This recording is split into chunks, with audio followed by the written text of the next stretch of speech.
बातमी आता अमरावतीमधून। अमरावतीच्या परतवाड्यामधल्या लैंगिक शोषण प्रकरणी अश्लील व्हिडिओ व्हायरल प्रकरणात एक नवा ट्विस्ट पाहायला मिळतो। मुख्य आरोपी अयानच्या वाढदिवसाला पोलिसांची उपस्थिती पाहायला मिळाली।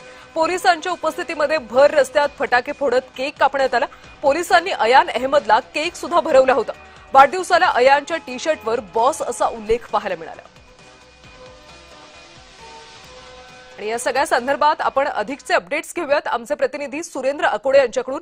सुरेंद्र, खरं तर आता हा एक जुना व्हिडिओ समोर आलेला आहे। यामध्ये पोलिसच या अयानला केक भरवताना फटाके फोडताना पाहायला मिळतात। काय अधिकची माहिती? पोलिसांनी यावर काही प्रतिक्रिया दिली आहे का?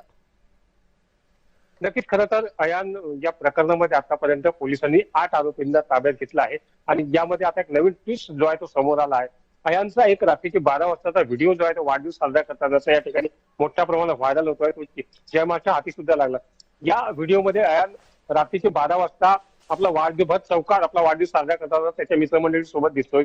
सोबतच त्यांनी जे टी शर्ट घातली, व्हाईट कलरची टी शर्ट घातलेली आहे आणि त्याच्या टी शर्ट मागच्या आणि पुढच्या बाजूला दोन्ही बाजूला बॉस असं सुद्धा लिहिलेलं आहे। एकंदरीत बघितलं तर या वाढदिवस साजरा करताना रात्रीच्या वेळी पोलीस सुद्धा त्या ठिकाणी येतात आणि त्याला वाढदिवसाच्या शुभेच्छा देतात। इतकंच नव्हे तर त्याला केक सुद्धा भरून देताना व्हिडिओ जो आहे तो हा पुढे आला। त्यामुळे एक नवीन ट्विस्ट या प्रकरणाला आलेली आहे। एकीकडे पोलीस या प्रकरणामध्ये कारवाई करता हातगाई करताय का अशी माहिती जी आहे पुढे येत होती। त्यामुळेच या ठिकाणी एक एसआयटी सुद्धा नेमण्यात आली। एसआयटी मध्ये जे 46 पोलीस या ठिकाणी पोलीस अधिकारी या ठिकाणी आहेत, या एसआयटी मधले जे 6 पोलीस कर्मचारी आहेत त्यांना तातडीनं नियंत्रण कक्षामध्ये जोडण्यात आलं। कदाचित या 6 पोलीस मध्येच तर या वाढदिवसाची शुभेच्छा अयानला वाढदिवसाच्या वेळी शुभेच्छा देणारे पोलीस कर्मचारी तर नाहीत ना, असा प्रश्न देखील या ठिकाणी उद्भवतोय। आता जर बघितलं तर पोलीस या ठिकाणी चौकशीला लागली आहे। चौकशीनंतर पुढे कोणत्या कुठल्या घटना समोर हे सुद्धा बघण्याचं गरजेचं आहे, कारण की आतापर्यंत जे 8 आरोपी पोलिसांनी पकडले, या 8ही आरोपी जे आहे त्यांच्याकडे मोबाईल पोलिसांनी जप्त केले, त्यांच्याकडे जो लॅपटॉप होता तो देखील पोलिसांनी जप्त केला।